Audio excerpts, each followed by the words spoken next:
Hi friends, ಇವತ್ತಿನ ಆಸೆ ಸಂಚಿಕೆಯಲ್ಲಿ ರೋಹಿಣಿಯವರು ಮೀನಾ ಹತ್ರ ಹೋಗಿ, ಮೀನಾ ನಿಮ್ಮ ಗಂಡ ಅವ್ರು ಏನಂತ ಅಂದ್ಕೊಂಡಿದ್ದಾರೆ ಅಂತ ಕೇಳ್ತಾರೆ. ಆಗ ಮೀನಾ ಅವ್ರು ಹೇಳ್ತಾರೆ, ಅವ್ರನ್ನೇ ಹೋಗಿ ಕೇಳಿ ರೋಹಿಣಿಯವರೇ ಅಂತ ಹೇಳ್ತಾರೆ. ರೋಹಿಣಿ ಹೇಳ್ತಾರೆ, ನಮ್ಮ ತಂದೆ ನನ್ನ ಅಕೌಂಟ್ಗಾರ ಹಾಕಲಿ ಇಲ್ಲ ಮನೋಜ್ ಅಕೌಂಟ್ಗಾರು ಹಾಕಲಿ, ಅದೆಲ್ಲ ಸೂರ್ಯನ್ಗೆ ಯಾಕೆ ಬೇಕು, ಅವ್ರಿಗೆ ಯಾಕೆ ಅದರೆಲ್ಲ ಪ್ರಶ್ನೆ ಮಾಡ್ತಾರೆ ಅಂತ ಕೇಳ್ತಾರೆ. ಹಾಗಲ್ಲ ರೋಹಿಣಿಯವರೇ, ಅವ್ರಿಗೊಂದು ಕುತೂಹಲ, ಅದರಿಂದ ಅವ್ರು ಕೇಳಿದ್ದಾರೆ ಅಷ್ಟೇ ಅಂತ ಹೇಳ್ತಾರೆ. ಅದ್ಯಾಕೆ ಮನೋಜ್ ಅಂದರೆ ಅವ್ರಿಗೆ ಅಷ್ಟೊಂದು ಕೇವಲ ಯಾವಾಗೂ ಮನೋಜ್ನ ಕಾಲೆಳೆಯೋದು ಇದೇ ಥರ ಮಾಡ್ತಾರೆ ಯಾಕೆ ಅಂತ ರೋಹಿಣಿ ಕೋಪದಲ್ಲಿ ಹೇಳ್ತಾಳೆ. ಆಗ ಹಾಗಲ್ಲ ರೋಹಿಣಿಯವರೇ, ಅವ್ರು ಯಾವಾಗೂ ಅದೇ ರೀತಿ ಮಾತಾಡೋದು, ಅದೇ ರೀತಿ ಕೇಳಿದ್ದಾರೆ ಅಂತ ಮೀನಾ ಹೇಳ್ತಾರೆ. ಆಗ ರೋಹಿಣಿ ಇದ್ದವರು, ನಮಗೆ ದುಡ್ಡು ಬಂದಿರೋದು ನಿಮಗೆಲ್ಲ ಹೊಟ್ಟೆ ಉರಿತಿದೆ ಅಲ್ವಾ, ಅದಕ್ಕೆ ನೀವು ಈ ಥರ ಮಾತಾಡ್ತಿದ್ದೀರಾ ಅಂತ ಹೇಳ್ತಾರೆ. ಆಗ ಮೀನಾ ಅವ್ರು ಹೇಳ್ತಾರೆ, ನೀವು ಸೂರ್ಯ ಅವ್ರ ಬಗ್ಗೆ ತಪ್ಪು ತಿಳ್ಕೊತಿದ್ದೀರಾ, ಅವರು ಮನೆಯವ್ರಿಗೆಲ್ಲ ಒಳ್ಳೇದಾಗಲಿ ಅಂತಲೇ ಮಾತಾಡ್ತಿರೋದು, ಅವರೇನು ತಪ್ಪಾಗೇನು ಕೇಳಲಿಲ್ಲ, ಅವ್ರ ಅಣ್ಣನ ಅವ್ರು ಪ್ರಶ್ನೆ ಮಾಡಿದ್ದಾರೆ, ನೀವು ಅದಕ್ಕೆ ಯಾಕೆ ಈ ಥರ ಮಾತಾಡ್ತಿದ್ದೀರಾ ರೋಹಿಣಿಯವರೇ, ಅವ್ರ ಮಾತಲ್ಲಿ ಯಾವುದೇ ರೀತಿ ತಪ್ಪಿಲ್ಲ, ನನಗೂ ಏನು ತಪ್ಪು ಅನ್ನಿಸ್ತಿಲ್ಲ ಅಂತ ಮೀನಾ ಹೇಳ್ತಾರೆ. ಆಗ ರೋಹಿಣಿ ಹೇಳ್ತಾರೆ, ನನ್ನ ಗಂಡ ತುಂಬ ದುಡ್ದು ಒಳ್ಳೆ ಟಾಪ್ ಪೊಸಿಷನ್ಗೆ ಹೋಗ್ತಾನೆ ಅಂತ ನಿಮಗೆಲ್ಲ ಹೊಟ್ಟೆ ಉರಿ, ಅದಕ್ಕೆ ನೀವು ಈ ಥರ ಮಾಡ್ತಿದ್ದೀರಾ, ನಂಗೆ ಚೆನ್ನಾಗಿ ಗೊತ್ತು ಅಂತ ರೋಹಿಣಿ ಹೇಳ್ತಾಳೆ. ಮೀನಾ ಹೇಳ್ತಾರೆ, ನೀವು ಈ ಥರ ಎಲ್ಲ ಮಾತಾಡ್ತಿರೋದು ನೋಡಿದ್ರೆ ನಿಮ್ಮ ತಂದೆಯವ್ರು ದುಡ್ಡು ಕಳಿಸಿದ್ದೀರಾ ಅಂತಲೇ ನಂಗೆ ಡೌಟ್ ಆಗ್ತಿದೆ ಅಂತ ಹೇಳ್ತಾರೆ. ಆಗ ರೋಹಿಣಿ ಅವರು, ನೋಡಿ ನಾವು ನಿಮ್ಮ ಪರ್ಸ್ನಲ್ ಲೈಫ್ಗೆಲ್ಲ ಎಂಟ್ರಿ ಆಗೋಲ್ಲ, ನೀವು ನೋಡಿದ್ರೆ ನಮ್ಮ ಪರ್ಸ್ನಲ್ ಲೈಫ್ಗೆಲ್ಲ ಎಂಟ್ರಿ ಆಗ್ತೀರಾ ಅಂತ ಹೇಳ್ತಾರೆ. ಮೀನವರು, ಯಾಕೆ ನೀವು ನಮ್ಮನ್ನ ಕ್ವಶನ್ ಮಾಡಿಲ್ವಾ, ನಾನು ನನ್ನ ಗಂಡಂಗೆ ಕಾರ್ ತೊಗೊಟ್ಟಾಗ ಎಲ್ಲಿಂದ ಬಂದು ಹೆಂಗೆ ಬಂತು ಅಂತ ಕೇಳಿದಿರ ತಾನೆ, ಹಾಗೆ ಸೂರ್ಯ ಅವರು ಕೇಳಿದ್ದಾರೆ ಅಷ್ಟೇ, ಅದಕ್ಕೆ ಯಾಕೆ ಈ ಥರ ಎಲ್ಲ ಮಾತಾಡ್ತೀರಾ, ಅದಾಯಿತು ಬಿಡಿ, ಸಾರಿ, ಇನ್ನು ನೀವು ನಮ್ಮ ಲೈಫ್ಗೆ ನಮ್ಮ ವಿಷಯಕ್ಕೆಲ್ಲ ಬರಬೇಡಿ, ನಮ್ಮ ಪರ್ಸ್ನಲ್ ಮ್ಯಾಟ್ರಿಗೆಲ್ಲ ಬರಬೇಡಿ ಅಂತ ರೋಹಿಣಿಯವ್ರು ಹೇಳ್ಬಿಟ್ಟು ಅಲ್ಲಿಂದ ಓಡ್ತಾರೆ. ಮೀನಾನು ಅಲ್ಲಿಂದ ಕೋಪದಿಂದ ಹೋಗಿ ಸೂರ್ಯನಿಗೆ ಬಟ್ಟೆಯಲ್ಲಿ ಸರಿಯಾಗಿ ಬೆನ್ಮೇಲೆ ಒಂದು ಹೊಡಿತಾರೆ. ಆಗ ಸೂರ್ಯವರು, ಯಾಕೆ ಹಿಂಗೆ ಹೊಡಿತಿದ್ಯಾ ನನಗೆ ಅಂತ ಹೇಳ್ತಾರೆ. ಆಗ ಮೀನವರು ಹೇಳ್ತಾರೆ, ನೋಡಿ ದುಡ್ಡು ಅವ್ರ ಅಕೌಂಟ್ಗಾರು ಬರಲಿ ಇಲ್ಲ ಮನೋಜ್ ಅಕೌಂಟ್ಗಾರು ಬರಲಿ, ಅದೆಲ್ಲ ನೀವು ಯಾಕೆ ಕೇಳ್ತೀರಾ, ನಿಮ್ಗೆ ಯಾಕೆ ಅದೆಲ್ಲ ಬೇಕು ಅಂತ ಹೇಳ್ತಾರೆ ಮೀನಾ. ಅದೆಲ್ಲ ಬಿಡೆ, ನೀನು ಹೊಡೆದಿರೋ ನೋಡೆ ಹೆಂಗಾಗಿದೆ ನೋಡೆ, ನೋವಾಗ್ತಿದೆ ಕಣೆ ಅಂತ.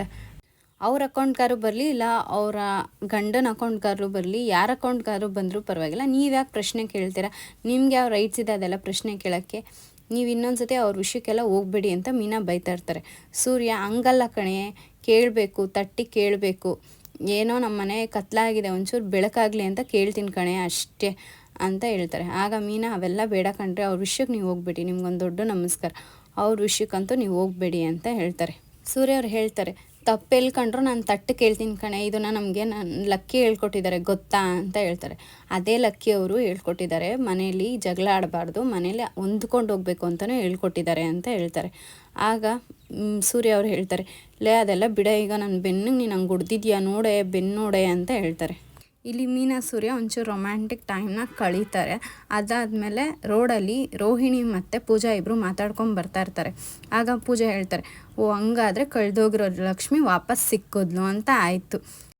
ಆಗ ರೋಹಿಣಿ, ಆ ಫ್ರಾಡಿಂದ ಈಸ್ಕೊಳ್ಳೋದು ಎಷ್ಟು ಕಷ್ಟ ಆಯಿತು ಗೊತ್ತಾ ಅಂತ ಹೇಳ್ತಾಳೆ.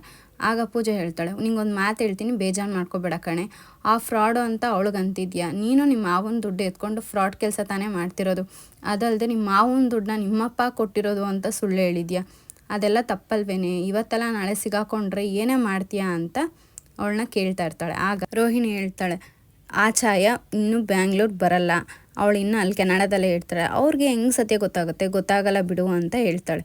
ನನ್ನ ಪ್ರಾಬ್ಲಮ್ಸ್ ಎಲ್ಲ ಸಾಲ್ವ್ ಆಯಿತು ಅಂದಾಗ ಕರೆಕ್ಟಾಗಿ ಅಲ್ಲಿಗೆ ರೋಹಿಣಿ ಹಳೆಗಂಡ ಬರ್ತಾರೆ. ಹಳೆಗಂಡ ಬಂದುಬಿಟ್ಟು, ನಂದು ಎಲ್ಲಿ ಚಿನ್ನ, ನಂದು ದುಡ್ಡೇ ಬಂದಿಲ್ಲ, ಇನ್ನು ದುಡ್ಡು ಕೊಡು ಅಂತ ಹೇಳಿದ್ರು ಇನ್ನೂ ದುಡ್ಡು ಕೊಟ್ಟಿಲ್ವಲ್ಲ ಅಂತ ಹೇಳ್ತಾರೆ. ಆಗ ರೋಹಿಣಿ, ನಾನು ಯಾವ ದುಡ್ಡು ಕೊಡಲ್ಲ ಕಣೋ, ನಿನ್ಗೆ ಯಾಕೋ ಕೊಡಬೇಕು ನನ್ನ ದುಡ್ಡನ್ನ, ನಾನು ಕೊಡಲ್ಲ, ಹೋಗೋ ಏನು ಬೇಕಾದ್ರೂ ಮಾಡ್ಕೋಗೋ ಅಂತ ಹೇಳ್ತಾರೆ. ಆಗ ರೋಹಿಣಿ ಇದ್ದವರು, ನಾನೊಂದು ಹೆಣ್ಣಾಗಿ ನನಗೆ ತಿಂಗಳಿಗೆ ಒಂದು 15,000 ಸಿಗುತ್ತೆ, ನೀನು ನೋಡಿದ್ರೆ 1,00,000 ಕೇಳ್ತಿದ್ಯಾ, ನನ್ನ ಹತ್ರ ಅದೆಲ್ಲ ಸಾಧ್ಯ ಇಲ್ಲ, ನನ್ನ ಹತ್ರ ದುಡ್ಡಿಲ್ಲ ಅಂತ ಹೇಳ್ತಾಳೆ. ಆಗ ಅವಳ ಹಳೆಗಂಡ ಹೇಳ್ತಾರೆ, ಬೇರೆ ಹೆಣ್ಮಕ್ಳಾದರೆ ನಂಬ್ತಿದ್ದೆ, ಆದರೆ ನಿನ್ನ ಅಂತೂ ನಂಬಲ್ಲ, ನೀನು ಏನು ಅನ್ನೋದು ನಂಗೆ ಚೆನ್ನಾಗಿ ಗೊತ್ತು, ನೀನು ಫಸ್ಟು ನಾನು ದುಡ್ಡು ಕೊಡ್ತೀಯೋ ಇಲ್ವೋ ಹೇಳು, ದುಡ್ಡು ಕೊಡಲ್ಲ ಅಂದರೆ ನನಗೆ ಗೊತ್ತು ಏನು ಮಾಡಬೇಕು ಅಂತ, ನಿಮ್ಮ ಅತ್ತೆ ನಂಬರು ಐತೆ, ನಿನ್ನ ಗಂಡನ ಮನೆ ಅಡ್ರೆಸ್ಸು ಐತೆ ಅಂತ ಹೇಳ್ತಾರೆ. ಹೋಗಿ ಎಲ್ಲ ವಿಷಯನ ಅವ್ರಿಗೆ ಹೇಳ್ತೀನಿ, ಏನಾದರೂ ಮಾಡ್ಕೊ ಅಂತ ಅವರು ಹೇಳ್ತಾರೆ. ಆಗ ರೋಹಿಣಿ, ಬೇಡ ಹಾಗೇನು ಮಾಡಬೇಡ, ನಾನು ಅಡ್ಜಸ್ಟ್ ಮಾಡಿ ಕೊಡ್ತೀನಿ ನಿನಗೆ ದುಡ್ಡನ್ನ ಅಂತ ಹೇಳ್ತಾರೆ. ಪೂಜಾ ಕೇಳ್ತಾಳೆ ರೋಹಿಣಿ ಹತ್ರ, ಅಷ್ಟೊಂದು ದುಡ್ಡಿಗೆ ಏನೇ ಮಾಡ್ತೀಯಾ ಅಂತ. ಏನೇ ಮಾಡೋದು, ಮನೋಜ್ ಬ್ಯಾಂಕಲ್ಲಿ 30 ಲಕ್ಷ ಇದೆ ಕಣೆ, ಅದನ್ನು ಎತ್ಕೊಂಡ್ಬಂದು ಇವ್ನ ಮುಖದ ಮೇಲೆ 1 ಲಕ್ಷ ಬಿಸಾಕ್ಬಿಡ್ತೀನಿ, ಇವ್ನ ಕಾಟ ತಪ್ಪುತ್ತೆ, ಇನ್ನಂತೂ ನಾನು ನನ್ನ ಗಂಡನಿಗೆ ಯಾವುದೇ ರೀತಿ ಮೋಸ ಮಾಡಲ್ಲಪ್ಪ ಅಂತ ರೋಹಿಣಿ ಹೇಳ್ತಾಳೆ. ಇನ್ನು ಮನೋಜ್ ಆ ರೂಮಲ್ಲಿ ಕೂತ್ಕೊಂಡು ಬಿಸ್ನೆಸ್ ಮಾಡೋಕ್ಕೆ ಗೂಗಲಲ್ಲಿ ಸರ್ಚ್ ಮಾಡ್ಕೊಂಡು ಐಡಿಯಾ ಹುಡುಕ್ತಾ ಇರ್ತಾನೆ. ಅದೇ ಟೈಮ್ಗೆ ರೋಹಿಣಿ ಎಂಟ್ರ್ ಆಗ್ತಾಳೆ. ಏನು ಮಾಡ್ತಿದ್ದೀರಾ ಮನೋಜ್ ಅಂತ ಕೇಳ್ತಾಳೆ. ಆಗ ಮನೋಜ್ ಹೇಳ್ತಾರೆ, ಇವರೆಲ್ಲ ಹೆಂಗೆ ಶ್ರೀಮಂತರ ಆದರು, ಅವ್ರು ಹೆಂಗೆ ಮಾಡಿದ್ರು, ಯಾವ ಥರ ಸ್ಟಾರ್ಟ್ ಮಾಡಿದ್ರು ಅಂತ ಗೂಗಲಲ್ಲಿ ಸರ್ಚ್ ಮಾಡ್ತಿದ್ದೀನಿ ಅಂತ ಹೇಳ್ತಾರೆ. ಆಗ ರೋಹಿಣಿ ಹೇಳ್ತಾರೆ, ಅವ್ರದನ್ನೆಲ್ಲ ನೀವು ಕಾಪಿ ಮಾಡಬಾರ್ದು ಮನೋಜ್, ನೀವೇ ಯೂನಿಕಾಗಿ ಮಾಡಬೇಕು ಅಂತ ಹೇಳ್ತಾರೆ. ಮನೋಜ್ ಹೇಳ್ತಾರೆ, ನನ್ನ ಪಾರ್ಕ್ ಫ್ರೆಂಡ್ ಹೇಳ್ತಿದ್ದ, ಇಷ್ಟು ದುಡ್ಡನ್ನ ಸುಮ್ಮನೆ ಅಕೌಂಟಲ್ಲಿ ಇಟ್ಕೊಂಡಿದ್ಯಾ, ವೇಸ್ಟು, ಅದೇ ಬಡ್ಡಿಗೆ ಕೊಟ್ಟರೆ ಚೆನ್ನಾಗಿ ಬಡ್ಡಿ ವರ್ಕ್ ಆಗುತ್ತೆ ಅಂತ ಹೇಳ್ತಾರೆ. ಆಗ ರೋಹಿಣಿ ಹೇಳ್ತಾರೆ, ಬಡ್ಡಿಗೆ ದುಡ್ಡು ಕೊಟ್ಟರೆ ಎಷ್ಟು ಜನ ವಾಪಸ್ ಕೊಡ್ತಾರೆ, ನೀವೇ ಈಸ್ಕೊಂಡಿದ್ರೆ ನಿಮ್ಮ ಕೈಲಿ ಕೊಡೋಕ್ಕಾಗ್ತಾ, ಬೇಡ ಬೇಡ ಬಡ್ಡಿಗೆಲ್ಲ ಬೇಡ ಅಂತ ಹೇಳ್ತಾಳೆ ರೋಹಿಣಿ. ಇಲ್ಲಿ ರೋಹಿಣಿ 1 ಲಕ್ಷ ಈಸ್ಕೊಳ್ಳೋಕೆ ಇದೇ ಒಳ್ಳೆ ಟೈಮ್ ಅಂದ್ಬಿಟ್ಟು 1 ಲಕ್ಷ ಬಡ್ಡಿ ಕೇಳ್ತಾರೆ. ಅದಕ್ಕೆ ಮನೋಜು ಕೂಡ ಕೊಡ್ತಾರೆ.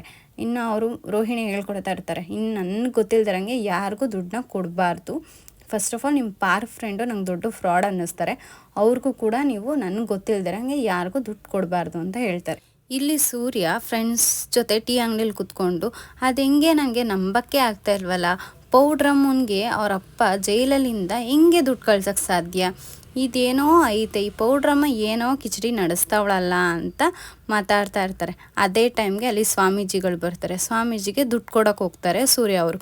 ಸ್ವಾಮೀಜಿ ಹೇಳ್ತಾರೆ, ನಂಗೆ ದುಡ್ಡೆಲ್ಲ ಬೇಡಪ್ಪ, ನೀನು ಕೈ ಕೊಡು ಅಂತ. ಕೈ ಕೊಡ್ತಾರೆ. ಕೈ ಕೊಟ್ಟಾಗ ಸ್ವಾಮೀಜಿ ಹೇಳ್ತಾರೆ, ನೀನು ಕೈ ಹಿಡ್ದಿರೋ ಕೈ ಅದೃಷ್ಟದ ಕೈ, ನಿನಗೂ ಅದೃಷ್ಟ ಇದೆಯಪ್ಪ, ಆದರೆ ಯಾಕೋ ಇವತ್ತು ನಿನ್ನ ದಿನ ಸರಿಗಿಲ್ಲ ಅನಿಸುತ್ತೆ, ಇವತ್ತು ನೀನು ಮನೆಗೆ ಹೋಗ್ಬಿಡಪ್ಪ, ಇಲ್ಲೇನು ಇರೋಕ್ಕೆ ಹೋಗ್ಬೇಡ ಈಚೆ ಕಡೆ ಅಂತ ಹೇಳ್ತಾರೆ. ಆಗ ಸೂರ್ಯ, ಇವೆಲ್ಲ ನಾನು ನಂಬಲ್ಲ ಸ್ವಾಮಿ, ನೀವು ಟೀ ಬನ್ನು ಕುಡ್ಕೊಂಡು ನೀವು ಹೋಗಿ ಅಂತ ಕಾಸು ಕೊಡೋಕೆ ಹೋಗ್ತಾರೆ. ಆಗ ಸ್ವಾಮೀಜಿಗಳು ಅದೆಲ್ಲ ಈಸ್ಕೊಳ್ದೆ ಹೊರಡ್ತಾರೆ. ಫ್ರೆಂಡ್ಸ್ಗಳೆಲ್ಲ ಹೇಳ್ತಾರೆ, ಯಾಕೋ ಸೂರ್ಯ ಅವ್ರು ಹೇಳ್ತಿರೋ ನಿಜ ಅನಿಸುತ್ತೆ, ಇವತ್ತೊಂದಿನ ಮನೇಲೇ ರೆಸ್ಟ್ ಮಾಡೋ ಅಂತ ಹೇಳ್ತಾರೆ. ಇವೆಲ್ಲ ನಾನು ನಂಬಲ್ಲ ಕಣೋ, ಇವೆಲ್ಲ ಸುಮ್ಮನೆ ಇರೋ ಅಂತ ಹೇಳ್ತಾರೆ. ಅದೇ ಟೈಮ್ಗೆ ಸೂರ್ಯಗೆ MLA ಕಡೆಯಿಂದ ಫೋನ್ ಬರುತ್ತೆ. ಒಂದು ಟ್ರಿಪ್ ಇದೆಯಪ್ಪ ಬಾರಪ್ಪ ಅಂತ ಕರೀತಾರೆ. ಆಯಿತು ಸರ್ ಬರ್ತೀನಿ ಅಂತ ಸೂರ್ಯ ಅವ್ರು ಹೊರಡ್ತಾರೆ. ಇಲ್ಲಿ ಮೀನವರು ಅವ್ರ ಅಮ್ಮನಿಗೆ ಹುಷಾರಿರಲ್ಲ, ಅದಕ್ಕೆ ಅವ್ರ ಅಮ್ಮನ ಮನೆಗೆ ಬರ್ತಾರೆ. ಅವ್ರ ಅಮ್ಮನ ಮನೆಗೆ ಬಂದು ಅವ್ರ ಅಮ್ಮನ ವಿಚಾರಿಸ್ಕೊತಾ ಇರ್ತಾರೆ. ಅದೇ ಟೈಮ್ಗೆ ಮಂಜು ಅವರು ಅವ್ರ ಫ್ರೆಂಡು ಕಾಗೆಸುಬ್ಬ ಅವ್ರ ಜೊತೆ ಬರ್ತಾರೆ. ಮಂಜು, ನಿಂಗೆ ಎಸತೆ ಹೇಳಿದ್ರು ಇವ್ನ ಜೊತೆ ಯಾಕೋ ಸೇರ್ತೀಯ, ಅವ್ನ ಜೊತೆ ಸೇರ್ಬೇಡ ಕಣೋ ಅಂತ ಹೇಳ್ತಾರೆ ಮೀನಾ ಅವರು. ಆಗ ಮಂಜು ಹೇಳ್ತಾನೆ, ನನ್ನ ಫ್ರೆಂಡ್ ಇವನಿಗೆಲ್ಲ ಹಂಗೆ ಹೇಳ್ಬೇಡ ಅಂತ, ಈ ಕುಡುಕನ್ನ ಸಪೋರ್ಟ್ ಮಾಡ್ಕೊಂಡು ಬರ್ತಿದ್ಯಲ್ಲೋ ಅಂತ ಹೇಳಿದಾಗ ಕಾಗೆಸುಬ್ಬ ಹೇಳ್ತಾನೆ, ನನ್ನ ಕುಡುಕ ಅಂತಿದ್ರೆ ನಾನು ಕೆಟ್ಟವನಾದರೆ ನಿಮ್ಮ ಗಂಡನೂ ಕುಡುಕನೇ ಅಲ್ವಾ, ಅವರೇ ಫಸ್ಟ್ ಲಿಸ್ಟಲ್ಲಿ ಬರ್ತಾರಲ್ವಾ ಅಂತ ಹೇಳ್ತಾರೆ. ಆಗ ಮೀನಿನ ಕೋಪ ಬಂದು ಅವ್ರ ಮೇಲೆ ಕೈ ಮಾಡೋಕ್ಕೆ ಅಂತ ಹೊರಡ್ತಾರೆ. ಆಗ ಮಂಜು ಅವರು ಅದನ್ನು ತಡೀತಾರೆ. ಇಲ್ಲಿಗೆ ಆಸೆ ಸಂಚಿಕೆ ಮುಕ್ತಾಯ ಆಗುತ್ತೆ. ಮುಂದಿನ ಸಂಚಿಕೆಯಲ್ಲಿ ಸಿಗೋಣ friends. Have A nice day.